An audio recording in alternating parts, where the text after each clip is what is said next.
多少原因，拄着地震的时，大部分的乡亲拢会着急开门要走出去。不过消防署提醒讲，其实这是错误的方式。上要紧的是保命的三步，就是先拍咧暗号甲防护罩，保护家己的头壳甲颔棍啊，一直到地震结束，看厝敢有安全的顾虑，才决定讲敢要去外口避难。过来就是你若烦恼讲恁本身的徛家是伫这个短暂带，那呢袂使上这个经济部中央地质调查所去查询。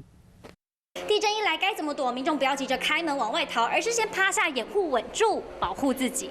就先把门打开，不会先急着逃跑啊！先往外跑就错了，怕遇到更大的危险。避难损失是毋是做唔对啊？只要会记得保命的损失，就是先拍落来找暗号，然后把暗号不稳掉咧，互物件保护家己。若找无，就去壁甲拍落来，莫互头骨颔棍着伤。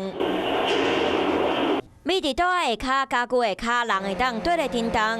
除非顶悬有危险的物件会落落来，若无拍落了后，莫凊彩刷叮当，慢慢看对悬顶，避免互物件讲着伤。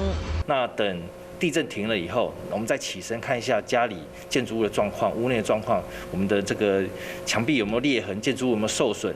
好，如果真的已经有受损不堪使用了，我们再赶快向外逃出。对，那如果有需要往外避难，就必须用到我们的紧急避难包啊，希望平常就把它准备好，放在离家里门口比较近的地方。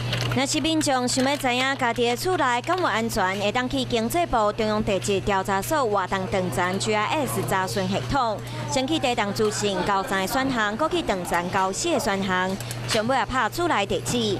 就会当查家己的厝内敢有伫长站区，毋过一定要记得，拄着地震先保护头骨颔棍，毕竟关键时刻保命要事较要紧。Hello， 大家好，我是乃瑜，要教给大家2个任务。第一个，华视新闻的脸书专页，你按赞了吗？还有华视新闻的 YouTube 频道，赶紧订阅起来，还要记得按赞，开启小铃铛哦。